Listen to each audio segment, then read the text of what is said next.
kasih yang sempurna. Ku terima darimu, Bukan karena kebaikanku,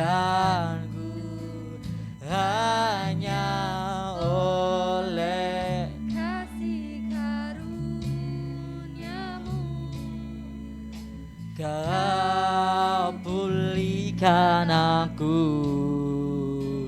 layakkanku untuk dapat memanggilmu.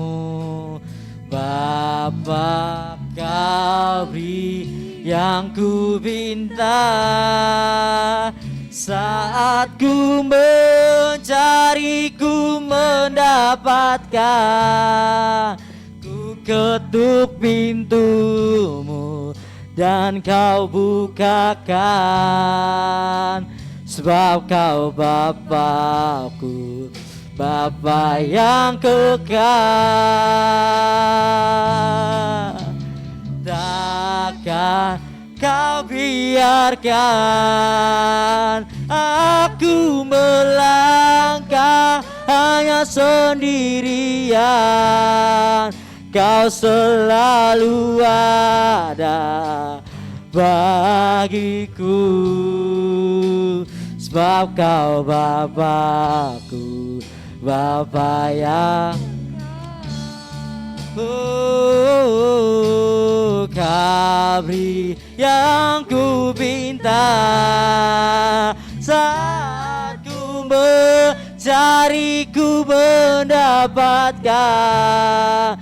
Ku ketuk pintumu dan kau bukakan. Sebab kau Bapakku, Bapa yang kekal.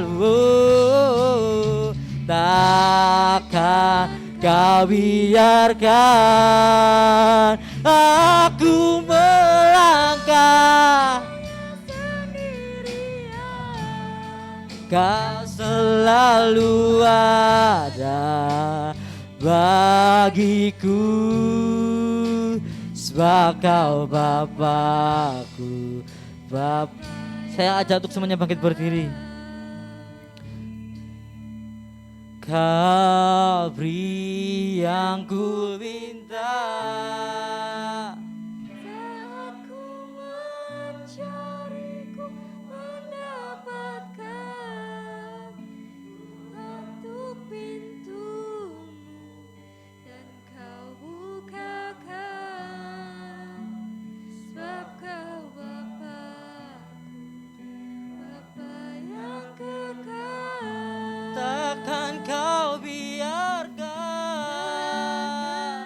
Kau biarkan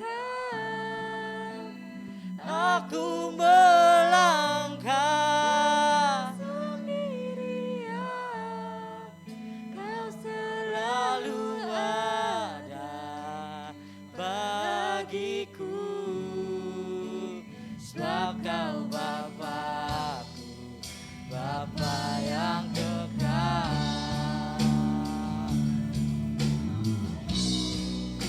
Oh, tak beri yang ku. Saya undang hambanya. Saat ku mencari, ku mendapatkan. Ku ketuk pintumu dan kau bukakan.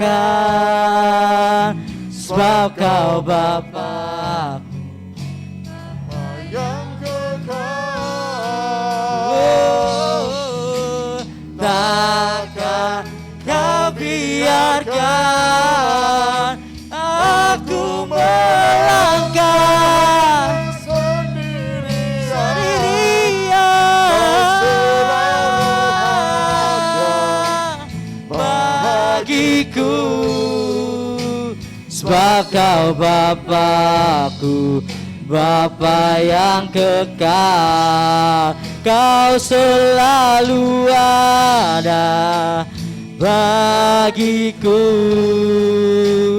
sebab kau Bapakku, Bapa yang kekal. Kau selalu ada bagiku, sebab kau Bapakku, Bapa yang kekal.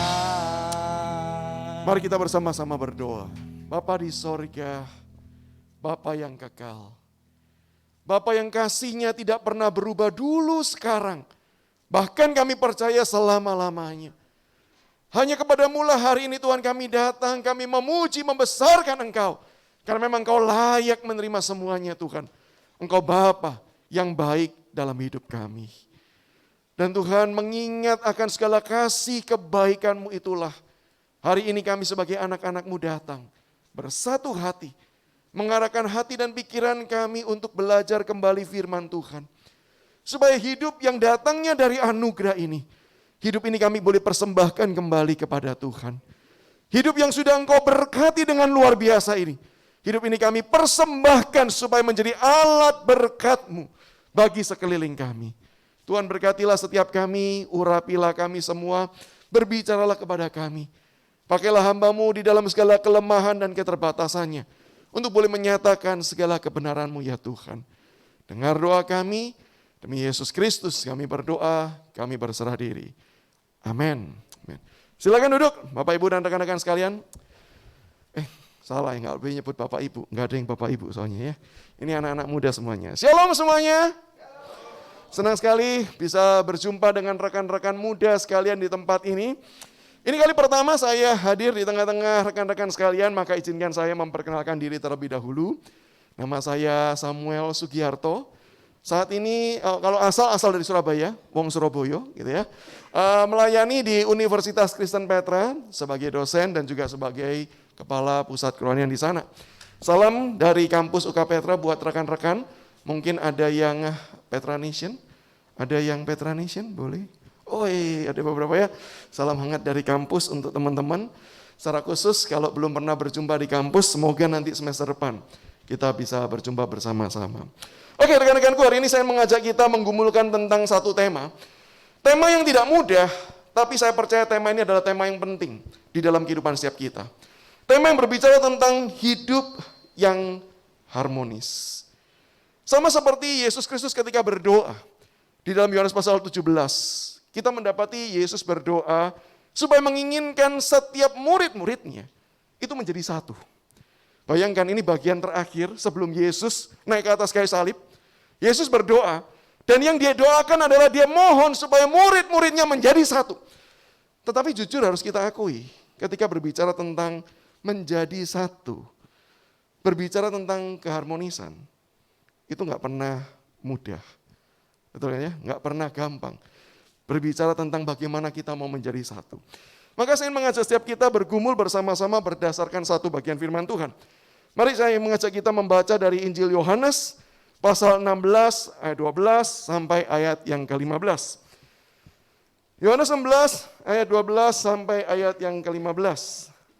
Saya sengaja tidak menampilkan, tapi gereja membantu ya menampilkan. Tapi tidak apa-apa, yuk kita buka Alkitab kita. Saya khawatir banyak orang Kristen di masa kini ini memang sih masih ke gereja, masih baca Alkitab. Tapi kadang-kadang kalau ditantang cepat-cepatan buka Alkitab mungkin sudah nggak cepat kali ya. Saya masih ingat dulu kalau saya sekolah minggu gitu ya. Salah satu lomba yang paling disukai itu adalah cepat-cepatan buka Alkitab gitu ya. Sekarang saya latih sama anak saya gitu. Saya punya 2 putri. Saya kasih kompetisi gitu ya, saya kasih Alkitab cetak, nggak boleh pakai Alkitab elektronik, Alkitab cetak. Ayo buka cepet-cepetan ya. Buka kitab Amos, pasal 5. Semua buka. Amos di mana ya? Amos di mana ya? Kenapa? Karena terbiasa searching. Buka Amos, ketik A, muncul Amos, tinggal diklik gitu ya. Nggak tahu Amos itu bagian di mana gitu. Nah, saya mengajak kita untuk membuka Alkitab kita dengan harapan apa? Kita tahu bagiannya yang mana dan kita bisa melihat konteksnya. Supaya kita bisa tahu, pembelajaran ini, topiknya tentang ini, bagiannya adalah ini. Yohanes 16, 12, sampai 15. Masih banyak hal yang harus kukatakan kepadamu, tetapi sekarang kamu belum dapat menanggungnya. Tetapi apabila ia datang, yaitu roh kebenaran, Ia akan memimpin kamu ke dalam seluruh kebenaran. Sebab ia tidak akan berkata-kata dari dirinya sendiri. Tetapi segala sesuatu yang didengarnya, itulah yang akan dikatakannya dan ia akan memberitahukan kepadamu hal-hal yang akan datang. Ia akan memuliakan aku, Kristus maksudnya. Sebab ia akan memberitakan kepadamu apa yang diterimanya daripada aku. Segala sesuatu yang Bapa punya adalah aku punya. Sebab itu aku berkata, ia akan memberitakan kepadamu apa yang diterimanya daripadaku. Demikian jauh firman Tuhan dibacakan. Seperti di awal saya katakan teman-teman berbicara tentang keharmonisan, gak pernah mudah. Kita hidup di zaman yang tidak harmonis. Kita hidup di tengah-tengah dunia yang sedang berperang. Baik perang betul-betul perang seperti Rusia, Ukraina. Bersyukur sekarang sudah lebih baik ya kondisinya. Tetapi kita tetap tahu peperangan politik tetap selalu terjadi dimanapun dan kapanpun. Apalagi sekarang bangsa kita sudah menjelang 2024. Mau menjelang pemilu, mau menjelang pemilihan pemimpin negara, ini peperangan-peperangan mulai kembali terjadi. Saya berharap kita tidak terpecah belah nanti ya. Seperti zaman dahulu ada suami istri bercerai, gara-gara yang satu pilih 01, yang satu pilih 02, berakhirnya di meja pengadilan karena bercerai. Saya juga meyakini bahwa ketika kita membicarakan tentang keharmonisan bagi sebagian orang, ini isu sensitif. Kenapa? Ada orang-orang tertentu yang tinggal dan hidup di keluarga yang tidak harmonis. Di tengah-tengah masa pandemi ini rekan-rekanku saya menerima beberapa telepon, tidak banyak, yang berani angkat telepon dan berkata, help me. Enggak banyak. Tetapi kalau saya mendengar dari kata teman-teman mahasiswa-mahasiswa yang lain, begitu banyak orang yang bergumul di tengah-tengah keluarga yang saat ini sedang tidak harmonis. Kalau dikatakan apa gara-gara pandemi maka keluarga itu retak, saya mau mengatakan pandemi memang menjadi pemicu. Pandemi memang menjadi bom waktu yang meledak. Tapi biasanya hal itu tidak terjadi dalam hitungan detik. Biasanya akarnya sudah ada sejak dulu. Mungkin nggak nampak. Karena apa? Pagi bangun suami istri, yang satu pergi kerja, yang satu pergi kerja, ketemu sudah malam, mau tengkar apa? Tenaganya sudah capek. Begitu pandemi datang, tinggal satu rumah, 24 jam awal-awal pandemi, di rumah, 7 hari seminggu. Gak heran, relasi itu tidak mudah untuk dipertahankan. Nah hari ini kita mau belajar bersama-sama keharmonisan, bukan mencontoh apa yang ada di sekeliling kita. Karena ketika kita berusaha mencontoh keharmonisan yang ada di sekeliling kita, upaya-upaya yang coba dilakukan selama ini adalah upaya-upaya yang palsu. Kenapa? Karena banyak orang yang berusaha untuk membangun keharmonisan dengan cara adalah menjaga jarak. Supaya kita tidak tengkar, jadi harmonis itu sama dengan tidak tengkar ya. Harmonis itu bukan sama dengan hidup kasih bagi dunia ini. Harmonis itu sama dengan hidup tidak tengkar. Bagaimana caranya? Ya udahlah, kita jaga jarak. Kalau nggak cocok, jaga jarak. Dengan kita menjaga jarak, maka semuanya baik-baik saja.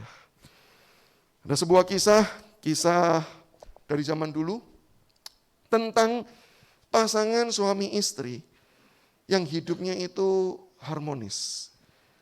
Tidak pernah bertengkar sampai 50 tahun pernikahan. Dan itu disaksikan oleh anak-anaknya, mereka berkata, orang tua kita ini hebat sekali. Ngelihat orang tua yang lain 50 tahun sudah cerai, belum 50 tahun sudah cerai, 50 tahun masih hidup berdua, masih harmonis, tidak pernah bertengkar. Maka di dalam celebration 50 tahun yang diadakan meriah sekali, anak-anaknya itu mewawancarai orang tuanya. Pa, Ma, bagilah tips buat kami yang muda-muda ini. Kenapa caranya, bagaimana caranya Papa dan Mama itu hidup harmonis. Lalu papanya bilang gini, oh sebenarnya kuncinya gampang kok. Papanya yang jawab, oh kuncinya gampang apa? kuncinya itu sudah Papa temukan sejak beberapa minggu awal pernikahan. Papa sudah ketemu kuncinya, maka bisa menjalani hidup harmonis dengan Mama sampai sekarang. Gimana ceritanya? Tolong ceritakan. Maka papanya cerita, dulu Papa itu penggemar kucing. Sekarang nggak kelihatan kucingnya gitu ya. Dulu Papa itu penggemar kucing, punya kucing kesayangan. Waktu nikah, kucingnya masih ada. Dan hari kesekian setelah menikah, istrinya masak ikan di dapur untuk makan siang, disuguhkan di meja, kucingnya naik. Lalu makani ikannya. Waktu suaminya ngeliat itu langsung mau mengusir kucingnya, tapi belum sempat, istrinya datang duluan. Lalu istrinya itu cuma membelai kucingnya dengan lembut, gitu ya, dielus-elus, nggak marah, dengan senyum, gitu ya. Aduh, kamu kok makan si ikannya, sambil kemudian menghitung 1. Gitu. Besoknya istrinya masak ikan lagi, disuguhkan lagi, kucingnya naik lagi. Suaminya sekarang mulai melihat apa yang dilakukan istrinya. Marah enggak? 2 kali nih. Dielus-elus lagi, aduh kamu kok makan lagi sih? Ini bukan buat kamu, ini buat majikanmu. Sambil menghitung 2. Dan besok sengaja dimasakkan ikan lagi. Dan kucingnya naik lagi, makan lagi. Tapi kali ini istrinya enggak membelai. Istrinya enggak marah. Istrinya justru bikinkan lagi ikan. Khusus untuk kucing ini. Disuguhkan. Suaminya pikir, wah istrinya luar biasa ya. Sabar penyayang binatang pula. Tetapi berapa jam setelah kucing itu makan ikan yang diberikan, meninggal. Kenapa? Ada racunnya. Maka suami yang kaget lihat kucing kesayangannya meninggal, langsung marah kepada istrinya, kamu tuh kenapa? Kamu berdarah dingin, kamu tidak kekucingan gitu ya. Kemanusiaan ini kekucingan, kamu tidak penyayang binatang, bla bla bla bla bla. Istrinya cuma mendekat dengan lembut membelai suaminya. Sambil berkata 1. Suami masih marah. Wah, kamu tuh benar. Istrinya cuma tetap membelai dan berkata 2. Dan suaminya tiba-tiba sadar. Dan dia bilang, suaminya berkata sama anak-anaknya, sejak hari itu, Papa Mama tidak pernah bertengkar. Kenapa? Jatahnya sudah habis. Sebentar lagi kalau berani marah lagi, dikasih makan ikan. Dan berjumpa dengan kucing itu dalam kekekalan. Gitu ya. Banyak orang menjaga keharmonisan dengan cara seperti ini. Jaga jarak. Atau ada orang yang berusaha untuk menjaga keharmonisan, menciptakan keharmonisan dengan cara apa? Yaitu adalah menghilangkan perbedaan. Rekan-rekanku ini yang sedang terjadi di dalam zaman kita. Di zaman posmo ini. Ketika orang melihat perbedaan sama dengan permusuhan. Orang tidak suka melihat orang itu berbeda dengan dirinya. Orang suka kalau kita itu menjadi sama. Maka tidak heran di dalam banyak hal. Kita itu kalau hidup dalam kelompok, apa sih yang terjadi? Saya kok yakin kalau ini kita muda-muda ya, kita tidak pernah tuh hidup sendirian. Pasti kalau kita hidup sendirian, pakai headphone, jalan sendiri, pakai gadget, disebut antisosial. Betul ya? Orang seperti ini pasti bukan orang impian. Kita tuh pengen hidup dalam kelompok, betul? Tapi apa yang terjadi dalam kelompok? Yuk, bikin baju kembar yuk. Ayo, gitu ya. Bikin baju kembar. Biasanya kalau gitu tuh penggemar-penggemar tertentu tuh. Ayo yuk, kita misalnya pakai aksesoris bersama yuk. Ayo yuk, potongan rambutnya yuk, sama-sama yuk. Baik cowok maupun cewek. Kita suka apa sih? Kita nggak suka beda. Kalau ada dalam grup, kita suka sama. Kita suka menghilangkan perbedaan-perbedaan tersebut. Karena kita berpikir kalau perbedaan itu hilang, maka harmonis. Belum tentu loh. Perbedaan hilang, belum tentu harmonis. Karena keharmonisan itu tidak bermasalah dengan perbedaan. Perbedaan tidak menyebabkan permusuhan. Tapi respon terhadap perbedaan lah yang menyebabkan permusuhan. Saya ulangi ya. Perbedaan tidak pernah menjadi masalah. Tapi respon kita menyikapi perbedaan, itu yang menjadi masalah. Maka hari ini saya mengajak kita belajar. Belajar dari siapa? Belajar dari satu-satunya pribadi yang harmonis. Yaitu Allah kita. Allah Tritunggal. Maka kenapa temanya adalah Harmony of Trinity. Dalam dunia ini kita tidak punya contoh tentang keharmonisan, percayalah, tidak ada. Kita lihat orang tua kita seharmonis-harmonisnya, tetap ada ketidakharmonisan. Kita melihat rekan-rekan kita satu gereja berusaha untuk seharmonisnya apapun, tetap ada ketidakharmonisan. Maka satu-satunya contoh teladan terbaik, belajar keharmonisan adalah dari Allah itu sendiri. Allah yang satu, tapi 3 pribadi. Bapa, Anak, dan Roh Kudus. Bapa bukan anak bukan Roh Kudus bukan Bapa. Ketiga-tiganya berbeda, tapi ketiga-tiganya adalah satu Allah. Dan ketiga-tiganya hidup harmoni. Apa kuncinya keharmonisan tersebut? Dari bagian firman Tuhan yang kita baca, saya mengajak kita belajar 2 hal. Yang pertama, rekan-rekanku, keharmonisan itu terjadi karena ketundukan. Keharmonisan itu bisa terjadi ketika setiap pribadi itu mau belajar untuk merendahkan diri dan tunduk. Nah, begitu berbicara ketundukan, saya yakin di dalam hati kecil kita atau dalam bayangan kita, ini nggak mudah. Kenapa? Karena kita sering membayangkan tunduk itu sama dengan inferior. Tunduk itu sama dengan kalah. Tunduk itu sama dengan tanda kelemahan. Tunduk itu tanda sama seperti kita itu di bawah yang lain. Maka nggak heran kita berpikir kalau saya tunduk kepada orang lain, berarti saya itu lebih lemah, lebih kecil, lebih terbatas daripada orang lain. Maka nggak heran khususnya para wanita. Kalau mau nikah, ini di sini kalau dari yang nampak ya, rambut dan sebagian wajah. Kelihatannya kok belum menikah gitu ya. Tapi kalau salah ya mohon maaf ya. Saya bukan pembaca mata dan pola rambut gitu ya. Nggak tahu mana yang sudah menikah, mana belum menikah. Tapi biasa kalau di acara-acara pernikahan, nats yang paling sering dikutip adalah Efesus 5. Yang nikah pasti pernah ngerasakan ya. Efesus 5 tuh mau nats awal dibaca apapun, terakhir-akhir ini mesti Efesus 5. Yaitu apa? Hai istri. Hai istri. Oh, nggak berani ngomong semua ya. Kenapa? Nggak enak ya. Coba bilang, hai istri, kuasailah suamimu. Langsung semua, hai istri, kuasailah suamimu. Gitu kan ya. Hai istri, tunduklah. Nah heran ayat-ayat seperti ini dibaca oleh banyak orang. Orang berpikir kekristenan itu merendahkan wanita. Orang berpikir kekristenan itu menganggap wanita second class. Sama seperti budaya pada waktu itu. Yang memang menganggap wanita itu second class. Maka itu apa? Istri diminta tunduk kepada suami. Apakah memang kekristenan memandang rendah wanita? Kenapa kok istri diminta tunduk kepada suami? Rekan-rekanku kalau kita baca konteksnya, Efesus 5.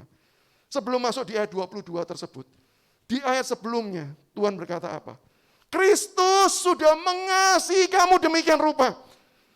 Dan panggilan suami itu adalah panggilan mengasihi seperti Kristus. Yang apa? Rela berkorban mati-matian untuk orang manusia berdosa. Dan suami dipanggil seperti itu. Sehingga istri ketika diminta tunduk. Tunduk karena apa? Sudah merasakan kasih Kristus yang demikian besar. Dan harusnya kasih Kristus juga dinyatakan oleh suaminya. Sehingga kalau suaminya mengasihi begitu rupa, tunduk sulit enggak sih? Jawaban saya tetap sulit sih. Kenapa? Natur berdosa. Cuman kalau kita dikasih demikian rupa, saya percaya. Secara pengetahuan kita tahu, harusnya memang tunduk. Banyak orang ketika membaca tunduk itu enggak gampang. Demikian juga kalau kita misalnya memperhatikan ayat firman Tuhan. Di dalam ayat 14 dikatakan demikian, Ia Roh Kudus akan memuliakan aku.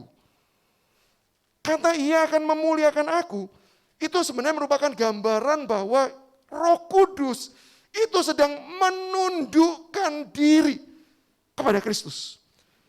Allah Tritunggal, sama-sama Allah, tidak berbeda. Tapi pribadi yang satu, menundukkan kepada yang lain. Yesus menundukkan diri kepada Bapa. Roh Kudus menundukkan diri kepada Yesus. Kalau ditanya, loh apakah berarti Roh Kudus itu lebih inferior, lebih rendah daripada Yesus? Enggak. Kenapa kok dia menundukkan?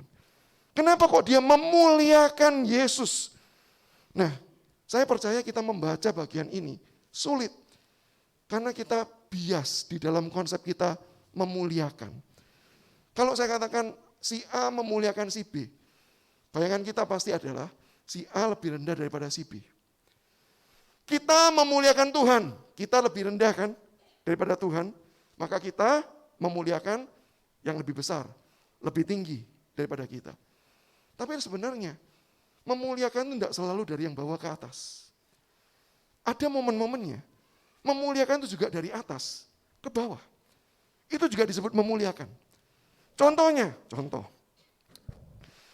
Kalau rekan-rekanku pernah melihat ada satu klub atau ada satu pemain atlet, sebutlah atlet badminton, memenangkan pertandingan, apalagi pertandingan internasional. Maka ketika dia pulang, dia akan dipertemukan dengan kepala negara. Dan apa yang terjadi pada waktu dia bertemukan dengan kepala negara? Dikalungkan medali, diberikan uang, dan pastilah, kebanyakan presiden akan menjabat tangan, atau presiden kemudian bisa berkata gini, inilah atlet yang sudah membanggakan negara kita. Lalu presiden memberikan tepuk tangan juga kepada atlet tersebut. Itu memuliakan loh. Sekarang saya tanya, pada waktu presiden tepuk tangan, apakah presiden lebih rendah daripada atlet? Apakah presiden turun tingkat daripada atlet? Dia tetap presiden. Tapi ketika dia tepuk tangan, dia sedang memuliakan. Siapa person of the day pada waktu itu? Ya si atlet. Yang dikalungkan, yang disorot kamera, yang presiden pun tepuk tangan kepada dia. Berarti yang di atas juga bisa memuliakan yang di bawah. Jadi ingat ya, memuliakan itu tidak cuma di bawah ke atas, tapi juga atas bisa ke bawah.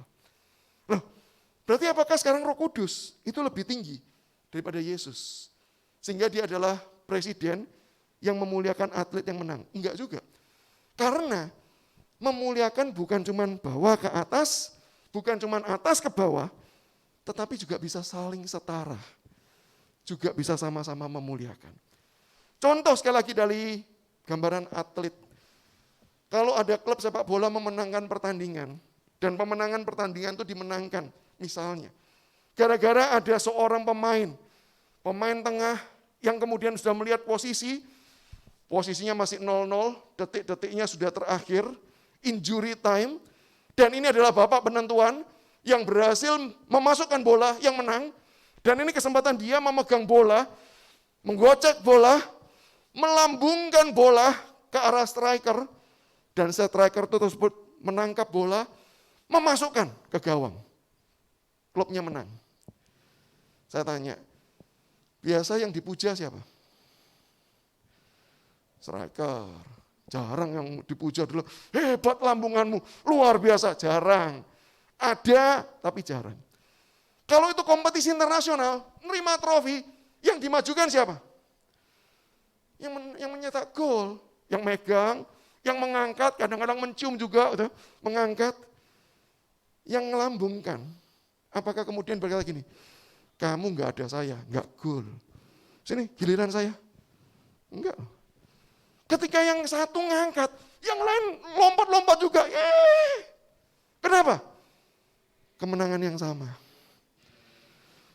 Si pemain yang melemparkan bola, dia membiarkan orang ini dimuliakan. Bukan karena dia lebih inferior, enggak loh. Kita tahu dia juga berjasa. Tapi apa? Ini partnya dia. Ini bagiannya dia. Sehingga ketika yang ini mengangkat trofi, yang di sini pun meloncat. Karena apa? Karena memang dia sedang memuliakan sesama rekan timnya yang sama-sama menikmati kemenangan. Dan itulah yang terjadi antara Yesus dan Roh Kudus. Ketika Roh Kudus memuliakan Yesus, bukan karena Roh Kudus lebih rendah, bukan juga karena Roh Kudus lebih tinggi, karena kerja tim. Di dalam keselamatan, itu kerja tim, bukan kerja individu. Bapa merancangkan, Kristus menjalankan, Roh Kudus membuat keselamatan tersebut hadir dalam kehidupan setiap kita. Maka kalau cuma Yesus mati di atas kayu salib, Roh Kudus tidak bekerja. Apa yang Yesus kerjakan? Tidak bisa kita alami. Kalau Kristus mati dan bangkit bagi kita, Roh Kudus tidak menghadirkannya di dalam perjumpaan pribadi dengan kita saat kita bertobat. Maka Yesus mati dan kita tidak ada hubungan apa-apa. Tapi karena Roh Kudus bekerja, menginsyafkan kita. Dan kalau rekan-rekan ingat apa yang terjadi pada waktu pertobatan kita diingatkan akan berdosaan kita. Tapi sekaligus diingatkan Allah yang mengasihi. Siapa yang mengasihi? Gambaran kita cuma satu, Yesus kan. Yang mati dan bangkit. Siapa yang mengingatkan itu? Jawabannya bukan Yesus. Itu kerja Roh Kudus kata Alkitab. Dia menginsyafkan kita. Ketika Roh Kudus bekerja mengingatkan kita kepada Yesus. Dan kita bertobat. Sukacitanya sukacita siapa? Allah. Bapa bersuka, Putra bersuka, Roh Kudus juga bersuka. Maka hidupnya harmonis. Mau saling tunduk. Tidak merasa gini, sus. Maksudnya Yesus ya, bukan suster ya. Sus, gak ada lu, gak bisa apa, gak ada gue, lu gak bisa apa-apa. Enggak. Saling mau menundukkan diri, saling mau melayani. Disitulah kunci keharmonisan. Dan yang menjadi kontras rekan-rekanku adalah seringkali kita hidup tidak harmonis karena kita berupaya untuk meninggikan diri, bukan? Dosa terjadi karena apa? Manusia mau sama seperti Allah. Iblis berkata, kamu bisa kok tahu yang baik dan benar, tidak perlu Allah. Artinya kamu bisa setara dengan Allah. Kita tahu Habil membunuh Kain karena apa? Ingin meninggikan diri daripada Kain. Kita tahu manusia membangun menara Babel karena apa? Ingin meninggikan diri. Rekan-rekanku, kontras dari keharmonisan itu adalah upaya meninggikan diri. Tetapi ketika kita saling tunduk satu dengan yang lain, disitulah kunci keharmonisan. Maka pertanyaannya, maukah kita belajar menundukkan diri kita satu dengan yang lain? Yang kedua dan yang terakhir, apa sih yang kemudian menjadi kunci daripada hadirnya keharmonisan? Yaitu adalah kasih. Keharmonisan itu lahir karena kasih. Sama seperti Allah Bapa, Allah Putra, dan Allah Roh Kudus sama-sama mengasihi. Maka di situ mereka harmonis. Tetapi satu hal lagi rekan-rekanku, yang saya ingin tonjolkan dari bagian firman Tuhan ini. Ketika digambarkan kasih di dalam bagian ini, kasih yang dituliskan dalam Yohanes 16, itu bukan kasih Allah Bapa kepada Allah Putra, kepada Allah Roh Kudus. Enggak loh. Enggak ada tulisan gambaran itu sama sekali, kalau kita baca dalam bagian tersebut. Tetapi kasih apa yang dituliskan di dalam bagian tersebut? Ketika dikatakan cerita tentang Yesus yang mengasihi. Mengasihi siapa? Mengasihi manusia berdosa. Maka dia sampai rela mengorbankan dirinya. Roh Kudus ketika memuliakan Yesus dalam rangka apa? Dalam rangka karya keselamatan. Sehingga kalau ditanya kasih seperti apakah yang ditunjukkan Allah? Kasih kepada manusia yang berdosa. Kasih yang ditunjukkan dengan jelas melalui karya kayu salib. Kasih yang ditunjukkan melalui Roh Kudus yang menghadirkan karya pertobatan tersebut. Kasih seperti itulah yang menghasilkan Allah itu juga harmoni. Keharmonisan mereka memang saling mengasihi satu pribadi dengan yang lain. Tapi jangan lupa, kasih yang mengharmoniskan juga adalah kasih yang juga diberikan bagi orang lain. Kalau kita tuh memikirkan diri sendiri, nggak mungkin kita tuh harmoni.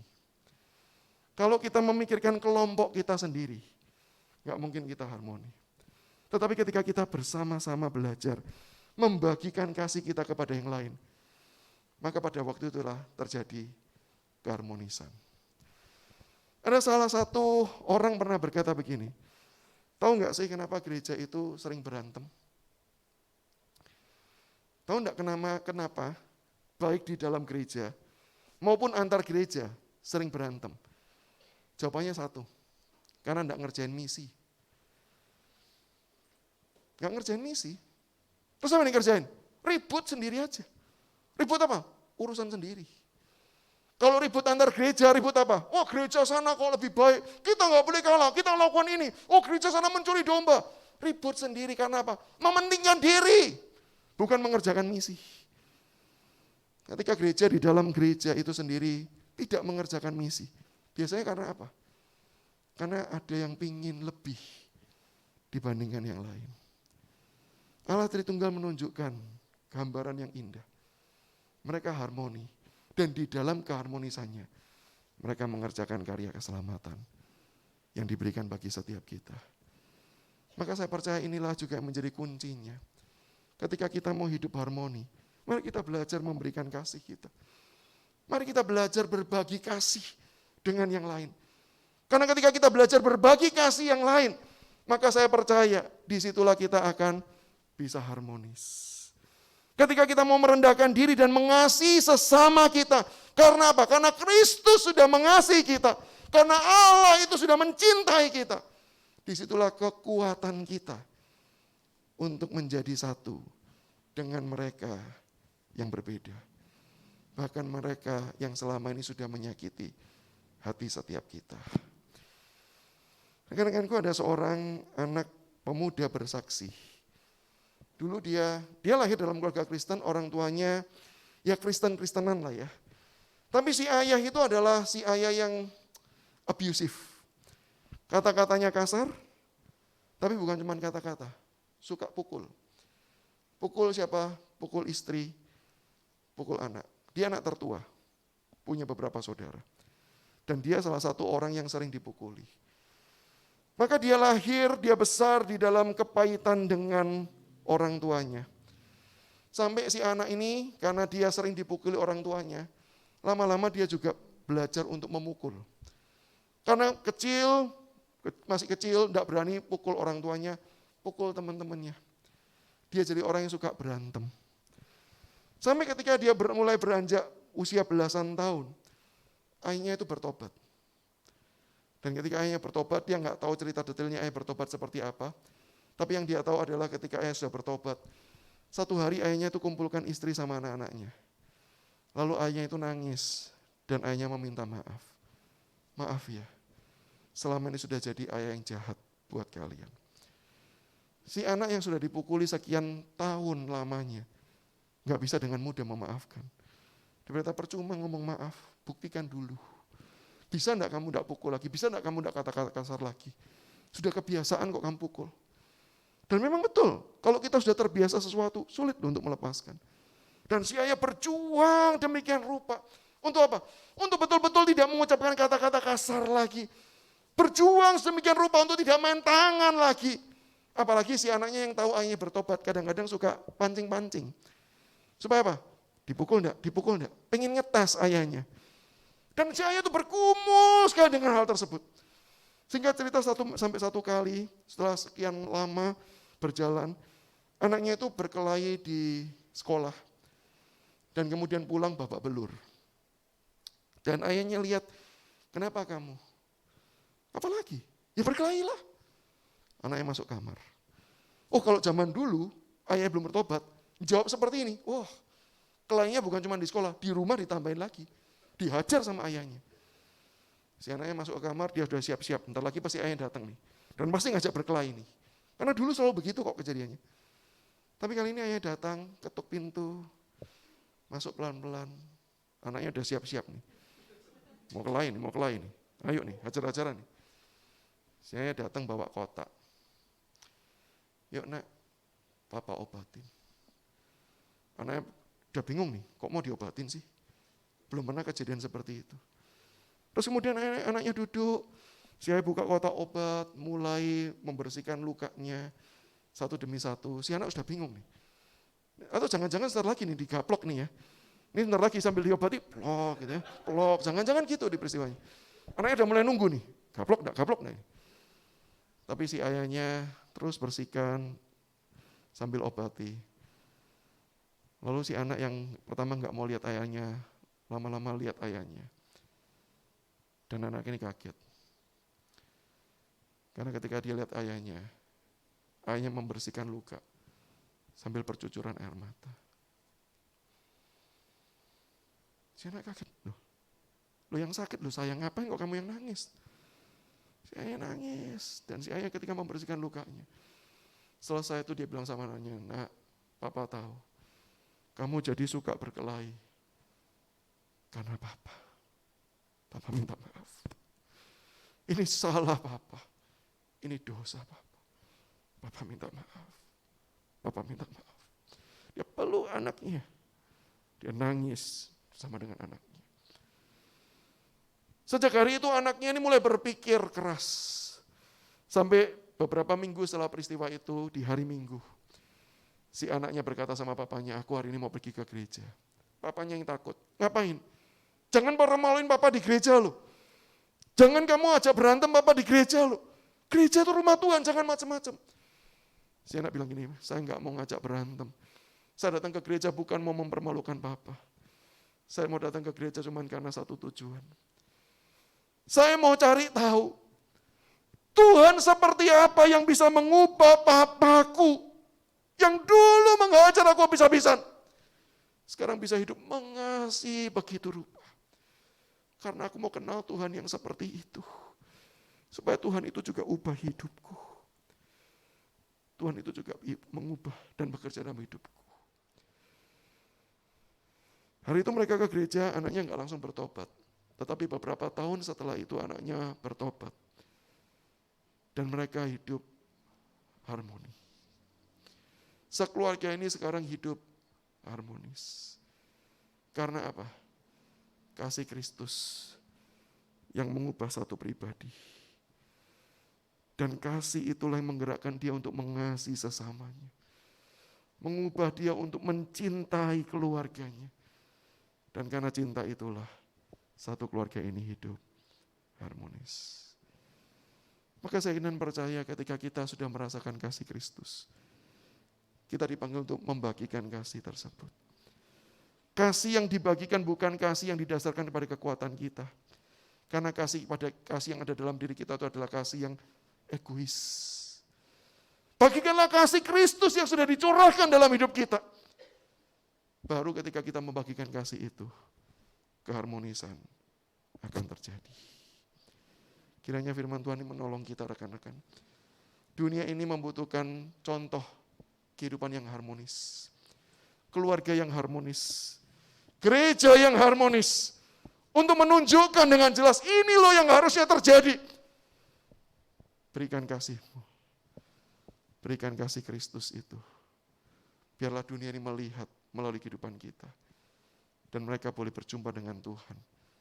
Dan mengenal Dia. Mari kita tundukkan kepala kita berdoa.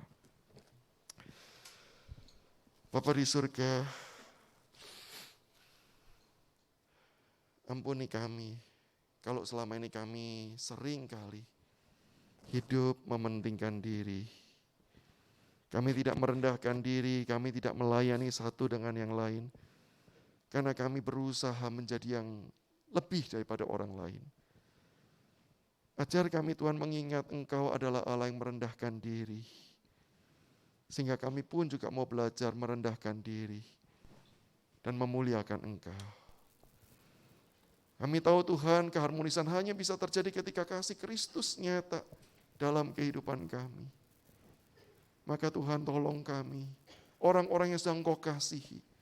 Kami pun juga boleh hidup menyatakan kasih-Mu. Sehingga dengan membagikan kasih-Mu Tuhan, keharmonisan itu bisa terjadi. Kami tahu kami enggak mampu tanpa pertolongan-Mu. Maka ini doa kami, tolonglah setiap kami Tuhan. Dengar doa kami, demi Yesus Kristus kami berdoa. Amin.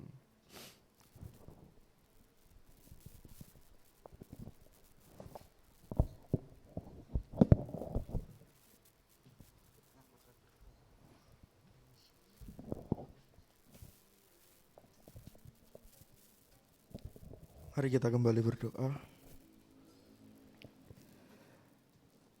Bapa di dalam surga, sungguh kami bersyukur buat firman-Mu yang telah Kau nyatakan dalam setiap kehidupan kami. Untuk kami boleh merasakan keharmonisan itu bukan didasarkan karena kami jaga jarak ataupun menghilangkan perbedaan dari setiap kami.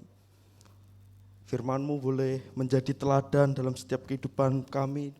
Allah Tritunggal lah yang telah terlebih dahulu menunjukkan itu. untuk kami mau mengasihi dan memberikan hidup kami untuk tunduk kepada setiap orang-orang yang sudah merasakan kasih-Mu. Oleh sebab itu Tuhan, ampuni setiap kami, untuk kami boleh menciptakan keharmonisan di tempat ini, di keluarga kami masing-masing, di pekerjaan kami, bahkan dimanapun Tuhan tempatkan kami, biarlah keharmonisan itu terjadi oleh keberadaan kami dan oleh pertolongan dari Roh Kudus-Mu saja. Engkau memberkati Kak Samuel Sugiarto yang sudah menyampaikan kebenaran firman-Mu. Biarlah Kau tambah-tambahkan hikmat marifat yang daripada Engkau. Urapan yang terus boleh dinyatakan dalam setiap kehidupannya. Bahkan dalam setiap pekerjaan yang ada, dalam setiap pelayanan yang ada, dalam setiap kepercayaan demi kepercayaan yang ada. Di dalam nama Tuhan Yesus, Tuhan memampukan, Roh Kudus-Mu yang memampukan. Sehingga Tuhan setiap jiwa-jiwa boleh datang untuk memuliakan nama-Mu. Terpujilah nama-Mu Tuhan. Kalau sebentar lagi kami mau memberikan persembahan, kiranya persembahan ini pun kami beri dengan ucapan syukur karena Engkau terlebih dahulu mengasihi setiap kehidupan kami. Di dalam nama Tuhan Yesus Kristus. Haleluya. Amin. Shalom. Shalom.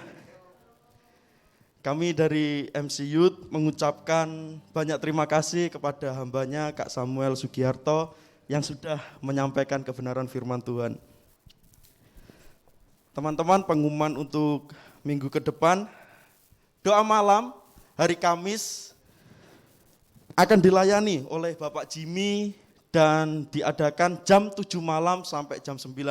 Teman-teman pelayan Tuhan diwajibkan untuk boleh sama-sama beribadah di ibadah doa malam. Kemudian juga Komsel akan diadakan tanggal 16 Juli dan teman-teman juga boleh gabung di Komsel ini. Teman-teman youth yang hadir di tempat ini, mari sama-sama kita bertumbuh di dalam Komsel ini. Dan juga ibadah raya minggu depan akan dilayani oleh Ibu Marsiani, tepatnya di jam 9 sampai jam 11 pagi. Dan berlanjut di jam 12-nya kita akan dilayani oleh Bapak Gembala, Bapak Teguh Wibowo, jam 12 seperti sekarang ini sampai dengan selesainya. Dan juga gereja mengadakan baptisan selam pada tanggal 17 Juli, yaitu minggu depan. Teman-teman yang sudah dibimbing di dalam bimbingan baptisan, persiapkan diri dengan baik. Dan juga GABMC Youth akan mengadakan retreat youth, tepatnya di tanggal 16 sampai dengan 17 Agustus. Temanya apa? Temanya adalah The Pillar of Christ.